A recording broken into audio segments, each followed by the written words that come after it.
En uno de los paisajes más inhóspitos del planeta, donde hoy solo existen roca, arena y kilómetros de desierto, aparecen unas figuras que llevan desconcertando a los arqueólogos desde hace décadas. Se encuentran en Tasil Najer, una vasta meseta del sureste de Argelia, cuyas paredes conservan miles de pinturas realizadas durante la prehistoria, cuando el Sahara era una región mucho más húmeda y estaba poblada por animales y comunidades humanas. Entre representaciones de jirafas, elefantes, cazadores y escenas de la vida cotidiana, surge un pequeño grupo de dibujos completamente diferente. Algunos alcanzan varios metros de altura y muestran cuerpos humanos coronados por enormes cabezas circulares, desprovistas de ojos, nariz y boca. El contraste resulta tan llamativo que cuesta creer que forman parte de la misma tradición artística que dio vida al resto de las pinturas del lugar. Al pasar los años, al enigma de aquellas pinturas se unieron otros distribuidos por el mundo. Los guandinjas de Australia, los misteriosos petroglifos de Val Camonica, las pequeñas piezas de oro de la cultura quimbaya, el célebre pájaro de Saqqara o unos discretos grabados humanos hallados en Lussac-les-Châteaux han alimentado un debate que pervive hasta nuestros días. ¿Representan dioses, chamanes, antepasados o simples símbolos? ¿Por qué algunas estampas recuerdan tanto a objetos que asociamos con la tecnología moderna? ¿Hasta qué punto nuestro cerebro reconoce patrones que nunca existieron allí? ¿Qué explicaciones acepta a día de hoy la arqueología? ¿Cuáles interrogantes quedan aún abiertas tras décadas de investigación? Mi nombre es Andrei Biarens y hoy recorreremos miles de años de historia para descubrir por qué algunas de las imágenes más añejas creadas por el ser humano continúan desafiando nuestra capacidad para comprender el pasado. ¿Listo para la aventura? No olvides suscribirte, dejarme un me gusta y activar la campanita para no perderte mi contenido. Ya comenzamos. Hace decenas de miles de años ocurrió una de las transformaciones más extraordinarias en la historia de nuestra especie. En distintos lugares del planeta, grupos de cazadores-recolectores comenzaron a cubrir paredes de roca con imágenes que en la actualidad aún nos sorprenden. Aquellos dibujos y esculturas representan el nacimiento del pensamiento simbólico complejo, una capacidad que posibilitó transmitir conocimientos y creencias mucho más allá de la memoria de una sola generación.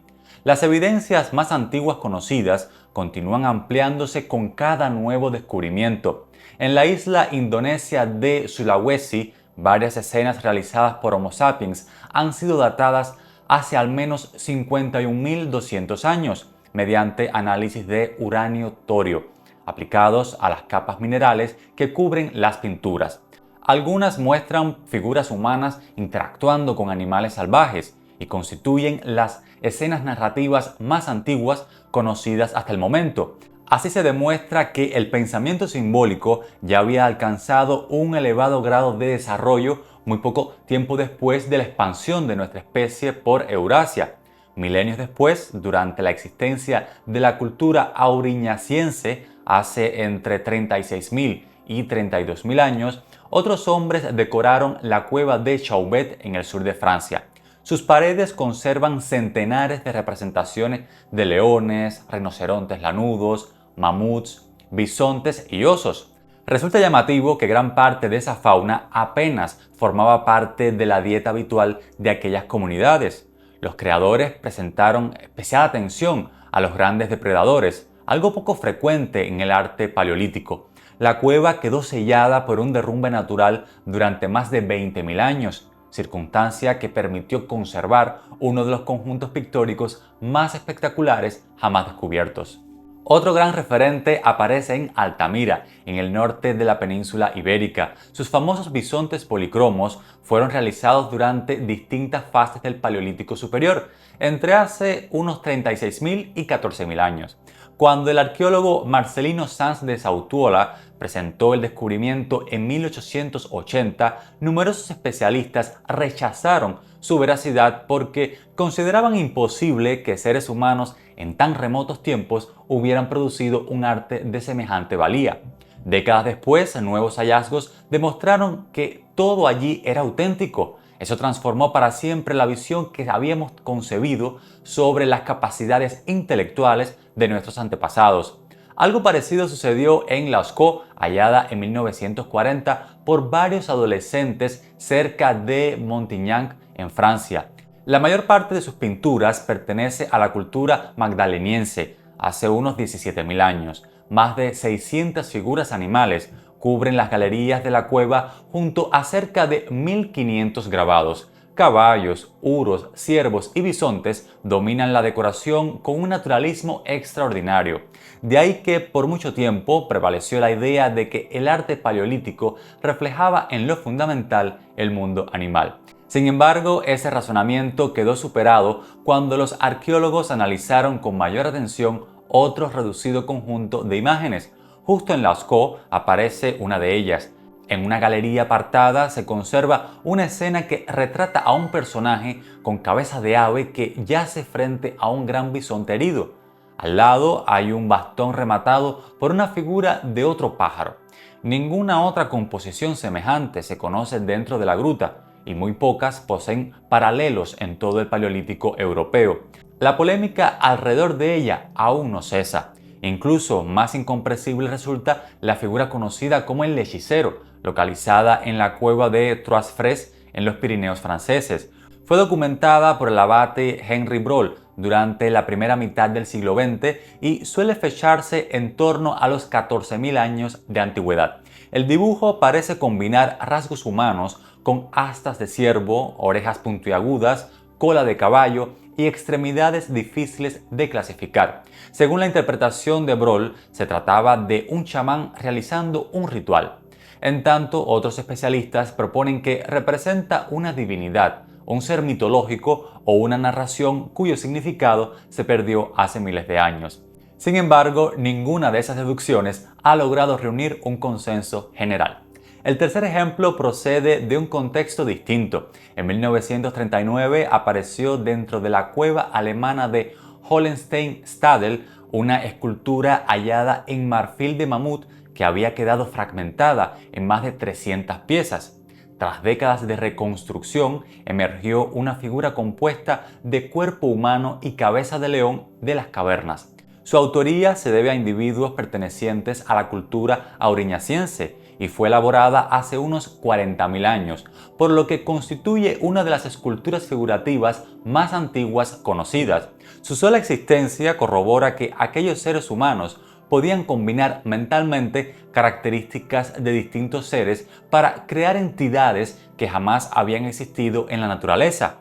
A propósito, si deseas saber más sobre esta misteriosa figura, te invito a ver este video sobre el primer dios de la humanidad. De seguro te va a interesar. Todas las figuras que hemos visto hasta ahora pertenecen a un mismo universo. Nacieron de las mentes y las manos de sujetos de comunidades prehistóricas que emplearon el arte como vehículo para materializar creencias o relatos cuyo significado apenas intuimos. Aunque esa interpretación explica buena parte del arte rupestre prehistórico, un reducido conjunto de representaciones sigue resistiéndose a cualquier consenso.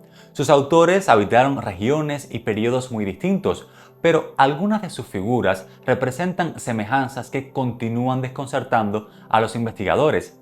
En ese sentido, pueden mencionarse las cabezas perfectamente redondas, halos luminosos, rostros sin facciones definidas, así como figuras que insinúan cascos, escafandras y trajes de presión modernos.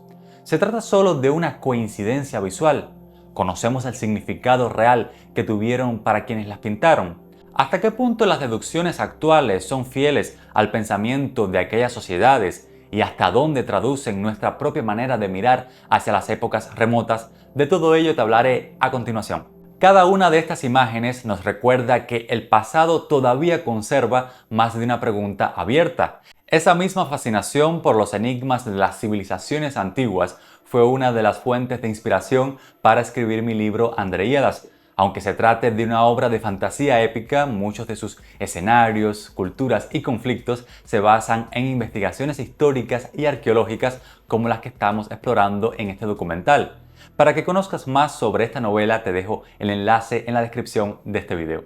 Si existe un conjunto de imágenes que ha marcado para siempre el debate sobre los llamados antiguos astronautas, ese se encuentra en el corazón del Sahara. El paisaje actual transmite la sensación de un territorio inhóspito, dominado por el viento y la roca, pero hace entre 10.000 y 6.000 años aquel mismo lugar exhibía otro panorama. Tal y como te conté en este otro video de mi canal, ríos, lagos y extensas sabanas cubrían gran parte de la región. Jirafas, hipopótamos, elefantes y cuantiosos rebaños recorrían un paisaje habitado por comunidades de cazadores, pescadores y más tarde pastores. En uno de los macizos más espectaculares de ese primitivo Sahara Verde se encuentra Tassili Najer. Allí sobreviven más de 15.000 pinturas y grabados realizados en el transcurso de varios milenios. Durante sus expediciones entre 1956 y 1970, el explorador francés Henri Lotte documentó cientos de estas representaciones y las expuso al mundo mediante una amplia publicación que despertó gran interés internacional. Entre todas sobresalen las atribuidas por los arqueólogos a la llamada cultura de cabeza redonda, cuyo auge se estima entre el 8000 y el 6000 antes de nuestra era. Sus artistas pintaron figuras humanas monumentales con cuerpos estilizados y enormes cabezas circulares. Algunas alcanzan varios metros de altura y otras parecen flotar sobre personajes de menores dimensiones. Varias carecen por completo de ojos, nariz y boca, mientras que otras aparecen aisladas o dominando la composición desde una posición central. El resultado es un conjunto de imágenes que transmite una sensación profundamente distinta a la del resto del arte rupestre sahariano, dominado por escenas de caza, animales y actividades cotidianas. Henri Lotte bautizó a las mayores como los grandes dioses, por el potente impacto que producían al contemplarlas. Desde entonces los especialistas se han preguntado, ¿representaban divinidades? ¿Se trataba de personajes disfrazados durante ceremonias? ¿Eran espíritus relacionados con las creencias de aquellos pueblos? La mayoría de los especialistas coloca estas imágenes dentro de un contexto religioso y ritual. El tamaño de algunas, su posición dominante y la ausencia de escenas cotidianas apoyan la idea de que personificaban a seres de especial importancia simbólica. Sin embargo, la definición exacta continúa siendo desconocida porque aquella cultura desapareció miles de años antes de que se dispusiera de cualquier modalidad de escritura. Ese vacío propició interpretaciones disímiles. A partir de la década de 1960, algunos autores comenzaron a comparar las colosales cabezas redondas con cascos herméticos o escafandras modernas. El parecido fue suficiente para convertir a Tassili en uno de los referentes más citados por los defensores de las hipótesis sobre los antiguos astronautas. Pero la arqueología acota, por su parte, que una analogía visual nunca constituye una demostración histórica y que hasta hoy ninguna excavación realizada en la región ha aportado evidencia compatible con esa propuesta. Un fenómeno parecido aparece al otro lado del planeta. En la región de Kimberley, al noreste de Australia, perduran las obras de los Wanginas. Algunas fueron hechas hace varios miles de años y otras continúan siendo repintadas por los pueblos aborígenes porque forman parte de una tradición religiosa que sigue viva en el presente. A diferencia de Tassili, aquí sí disponemos de un contexto cultural transmitido entre generaciones. Los Wanginas plasmaban seres ancestrales vinculados con la creación del paisaje, la lluvia y las tormentas. En los rostros hay grandes ojos negros, amplios halos rodeando las cabezas y un detalle que perturba a quien los contempla por primera vez. Ninguno posee boca. Al decir de la tradición oral, estos seres manifestaban su poder de otras maneras, y la ausencia de este elemento facial implica un profundo significado espiritual dentro de la cosmovisión aborigen. Quienes desconocen ese contexto suelen fijarse en otros detalles. Los halos evocan para algunos un casco transparente y el contorno blanco de la cabeza parece sugerir un visor.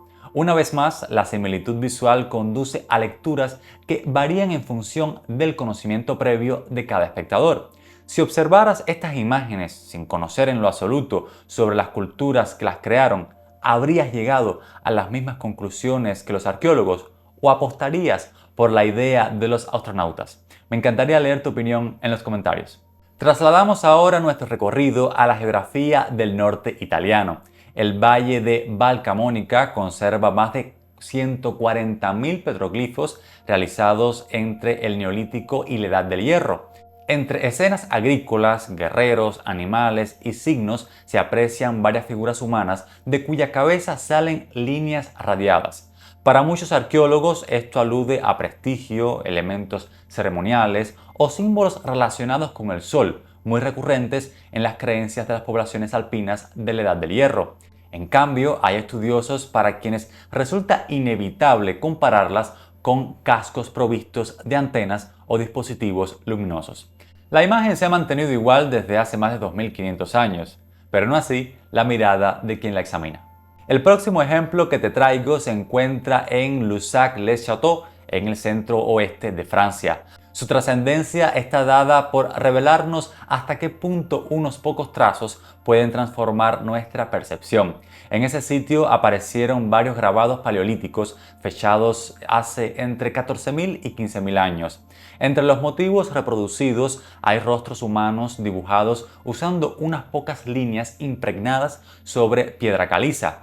A criterio de ciertos investigadores, estas figuras muestran peinados recientes, gafas e incluso prendas contemporáneas. Los especialistas alertan que esos supuestos detalles nunca fueron tallados de forma explícita. Surgen cuando el cerebro humano completa de modo automático una imagen truncada, especialmente después de miles de años de erosión. El prehistoriador Paul Band advirtió sobre este riesgo al apuntar que vemos el pasado con ojos modernos. Tras poner bajo la lupa los 4 conjuntos de los cuales te he hablado, resulta válido afirmar entonces que ninguno de ellos existió aislado de su contexto histórico. Todos pertenecen a culturas conocidas y examinadas por la arqueología. Cada una de las representaciones pictóricas y demás piezas artísticas pueden comprenderse a partir de considerar las creencias, tradiciones y el resto de los hallazgos realizados en los mismos yacimientos.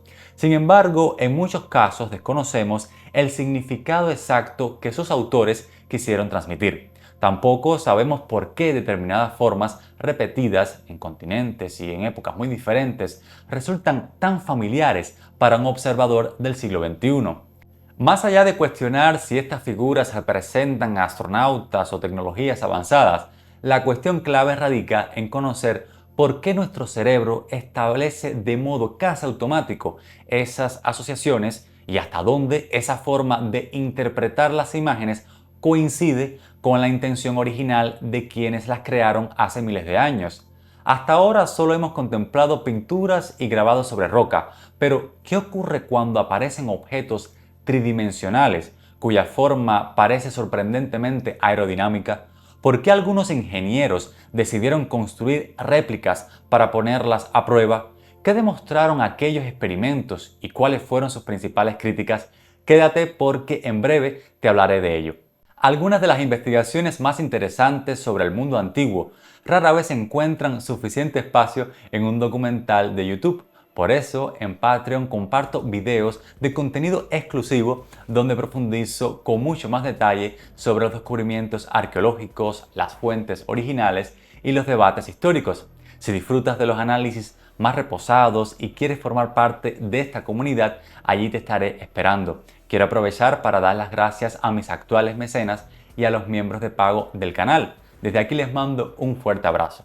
Si deseas unirte a esta hermosa comunidad, te dejo el enlace en la caja de descripción del video. Ya queda claro que los grabados y pinturas que hemos admirado como parte de este recorrido deben traducirse en función del contexto cultural de las sociedades que los produjeron. Sin embargo, los objetos tridimensionales ofrecen otras perspectivas de estudio. Su geometría y proporciones pueden medirse con precisión, al tiempo que es posible construir réplicas para evaluar cómo se comportaría en determinadas condiciones. Es por eso que algunas piezas de este tipo terminaron interesándole a los ingenieros aeronáuticos. Un botón de muestra al respecto procede del occidente de Colombia. Aproximadamente entre el 300 antes de nuestra era y el 600 de nuestra era, la cultura quimbaya desplegó una de las tradiciones orfebres más sofisticadas de toda la América precolombina. Sus artesanos dominaban la fundición mediante la técnica de la cera perdida y elaboraban colgantes, recipientes ceremoniales y objetos rituales de extraordinaria calidad. Entre los miles de piezas recuperadas existe un pequeño grupo que llama de inmediato la atención porque representan cuerpos compactos, alas triangulares, casi horizontales, superficies lisas y una aleta vertical en la parte posterior. Al observarlos con ojos de este siglo, resulta fácil percibir semejanzas con el perfil de un avión de ala delta o incluso con determinados cazas contemporáneos. Los ingenieros alemanes Algun Eiboom y Peter Belting construyeron modelos a escala mucho mayores que los diseños originales, incorporaron motores de radiocontrol y comprobaron que aquellos prototipos podían despegar, mantener un vuelo estable y ejecutar maniobras básicas. Para muchos defensores de la hipótesis de los antiguos astronautas, aquellos experimentos probaban que los orfebres de Quimbaya habían reproducido máquinas voladoras reales muchísimo tiempo antes, pero la comunidad científica respondió con varias objeciones contundentes. Aquellos modelos incorporaban motores modernos, sistemas de control y modificaciones estructurales inexistentes en las piezas originales. Además, un diseño capaz de volar después de introducir elementos actuales no demuestra que esa fuera la intención de quienes lo fabricaron hace más de 1500 años. Desde la arqueología se insiste en que aquellas figuras forman parte del repertorio artístico de la cultura quimbaya y que de seguro representan animales estilizados, quizás peces voladores, insectos o combinaciones simbólicas difíciles de identificar con precisión. Y por paradójico que parezca, esa falta de consenso sobre la especie representada ha contribuido todavía más a mantener vivo el debate. Procedente de varios continentes más al este, tenemos otro objeto envuelto en la polémica. En 1898, el arqueólogo francés Victor Loret excavaba una tumba del período tolemaico en la necrópolis egipcia de Saqqara, cuando recuperó una pequeña figura tallada en madera de sicómoro. Mide apenas 15 centímetros de longitud y fue realizada hacia el 200 antes de nuestra era. Los arqueólogos la catalogaron al principio como un pájaro de madera, algo razonable teniendo en cuenta la notable presencia de aves en el arte egipcio. Sin embargo, décadas más tarde comenzaron a señalarse varios detalles poco habituales. Sus alas permanecen rectas, el cuerpo representa un perfil muy estilizado y la cola es vertical, lo cual hace pensar más en el estabilizador de un planeador actual que en la cola abierta que poseen la mayoría de las aves. En la década de 1970, el médico egipcio Khalil Meshia defendió que aquella pieza podía representar un planeador y propuso en que en su versión original habría contado con una pequeña superficie horizontal perdida al pasar el tiempo. Su hipótesis recibió una enorme atención mediática y convirtió al llamado pájaro de Saqqara en uno de los objetos arqueológicos más famosos del orbe. Pronto afloraron las críticas, pues ningún resto conservado demuestra que esa supuesta cola hubiera existido en realidad. Además, los entendidos en estos temas subrayan que la pieza apareció aislada y no existe otro hallazgo egipcio que apunte hacia el desarrollo de tecnologías aeronáuticas comparables. Para muchos especialistas continúa siendo un objeto ceremonial, un juguete o el remate decorativo de algún elemento ritual cuyo significado original ignoramos. Si bien ha sido una postura predominante colocar en el centro de las discusiones a las propias piezas arqueológicas raras o incomprensibles, numerosos investigadores consideran hoy que la solución al misterio está dentro de nuestro cerebro. Es conocido por la ciencia el fenómeno denominado pareidolia. Se trata de la tendencia automática del cerebro a reconocer patrones familiares incluso cuando la información disponible es incompleta. Este mecanismo está muy arraigado en nuestra evolución. Identificar con rapidez un rostro entre la vegetación, distinguir la silueta de un depredador o reconocer a otro miembro del grupo proporcionaba enormes ventajas para la supervivencia. Por ende, nuestro sistema visual completa aquello que falta. Esa es la razón por la que vemos caras en las nubes, figuras humanas en manchas de humedad o animales en las formas caprichosas de una montaña. El cerebro nunca se limita a registrar lo que percibe, también interpreta, rellena y compara con todo aquello que ya conoce. Este mecanismo entonces puede ayudarnos a comprender por qué las figuras de Tassili lucen como escafandras para muchas personas. También explica los motivos por los cuales algunos observadores encuentran visores modernos en los guanyinas, los cascos tecnológicos en Valcamonica, peinados contemporáneos en Lusac-le-Chateau o aeronaves en las piezas Quimbaya o en el pájaro de Saqqara. En todos los casos estamos ante imágenes antiguas, utilizando un cerebro moldeado por un mundo lleno de aviones, astronautas, dispositivos y máquinas. Ahora bien, la pareidolia ilustra cómo traducimos las imágenes en nuestro cerebro, pero a decir verdad no dice por qué sus autores eligieron esas formas, cuál era su significado real en cada una de las culturas o cómo es posible que ciertos motivos aparecieran repetidos en regiones separadas por miles de kilómetros y también por muchísimos años.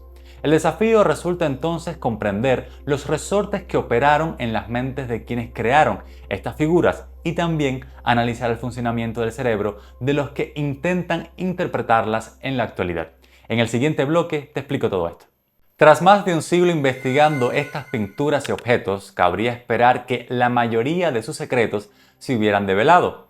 Spoiler, ha ocurrido lo opuesto. No obstante, lo positivo es que hoy disponemos de herramientas capaces de hurgar en esos entresijos con una precisión inconcebible hace apenas unas décadas. Uno de los trabajos más influyentes de los últimos años ha sido desarrollado por la paleoantropóloga canadiense Genevieve von Petzinger. Durante casi una década recorrió más de 300 cuevas paleolíticas europeas para estudiar un aspecto del arte rupestre que había recibido mucha menos atención que las grandes figuras animales. Mientras bisontes, caballos y mamuts protagonizaban la mayoría de las investigaciones, ella decidió concentrarse en las pequeñas formas abstractas que aparecen junto a estos.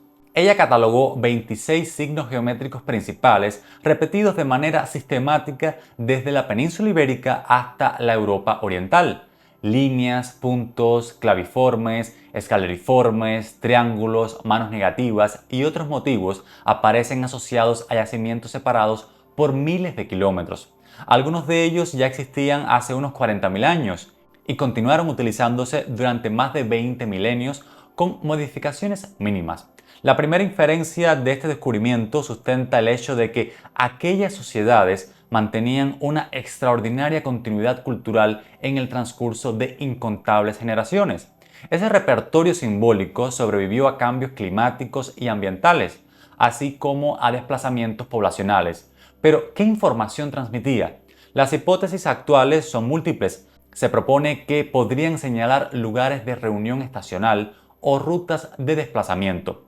Para otros investigadores sugieren marcas territoriales, identidades grupales o referencias rituales. Se ha llegado a esbozar que ciertos trazos fungieron como sistemas mnemotécnicos para conservar relatos transmitidos oralmente. Incluso existe la posibilidad de que algunos constituyeran una forma muy temprana de comunicación gráfica. Pero la mayoría de los académicos evita hablar de protoescritura porque ninguna de estas teorías ha podido verificarse mediante evidencias independientes. Los avances tecnológicos también han modificado nuestra visión del arte rupestre. Antes, muchas pinturas se estudiaban solo mediante la observación directa y fotografía convencional. Hoy la fotografía multiespectral posibilita detectar restos de pigmentos invisibles para el ojo humano. En varias cuevas francesas y españolas han aparecido líneas, figuras y correcciones realizadas por los propios artistas que permanecieron ocultas durante miles de años.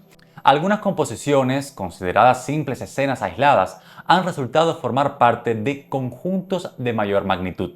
De igual modo, la fotogrametría y los escáneres tridimensionales están transformando la investigación.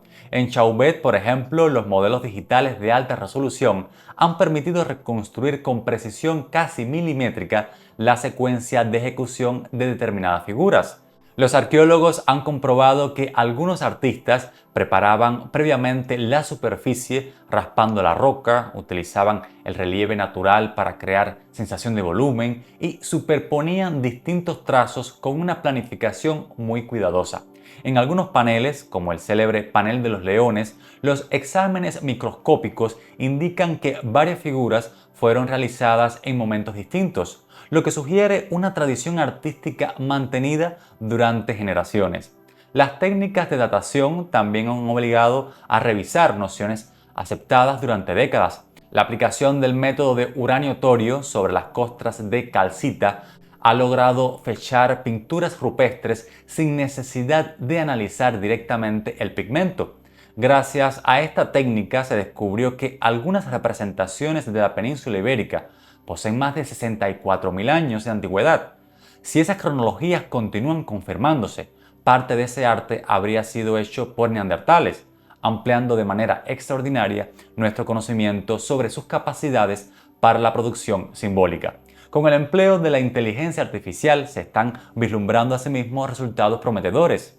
Los algoritmos ya comparan decenas de miles de figuras procedentes de distintos yacimientos, identifican patrones de ejecución difíciles de detectar a simple vista y reconstruyen zonas erosionadas.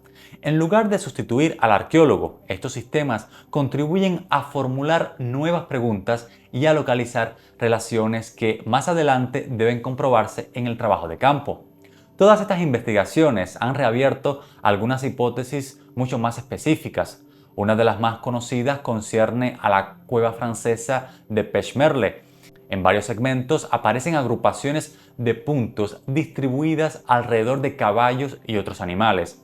Algunos catedráticos han formulado que ciertas configuraciones podrían tener nexos con observaciones astronómicas realizadas durante el Paleolítico. Se han establecido comparaciones con constelaciones visibles en aquella época y con posibles calendarios estacionales asociados a los movimientos de la fauna. Esta propuesta es tan sugerente como controversial. El principal problema metodológico consiste en que cuando se comparan suficientes agrupaciones de puntos con suficientes configuraciones estelares, aumentan las probabilidades de encontrar coincidencias aparentes. Además, sin ninguna otra evidencia arqueológica ratifica que esos conjuntos funcionaran en efecto como mapas del cielo. Por esa razón, la mayor parte de la comunidad científica mantiene una posición prudente y considera que las hipótesis astronómicas siguen siendo una posibilidad interesante, aunque todavía demostrada con escasos argumentos sólidos. La arqueología moderna ha conseguido explicar con excepcional precisión cómo se fabrican los pigmentos, qué minerales utilizaban aquellos artistas, cómo iluminaban las cuevas, cuándo realizaron muchas de sus obras e incluso cómo evolucionaron sus técnicas en el devenir de decenas de miles de años. Pero el significado exacto de una parte representativa de esos símbolos continúa esquivando nuestra comprensión. Sabemos mucho más acerca de la técnica que sobre el mensaje. Podemos fechar una pintura con un margen de error de apenas unas centurias y al mismo tiempo desconocer la idea que pretendía transmitir quien la creó. Esa sigue siendo una de las grandes fronteras de la arqueología del siglo XXI. ¿Crees que seremos capaces de conseguirlo algún día? Me gustaría leer tu opinión en los comentarios. Espero que hayas disfrutado de este video, no olvides suscribirte, dejarme un me gusta y activar la campanita. Ahora solo me resta invitarte a seguir en mi canal con este otro video que te propongo. Hasta la próxima.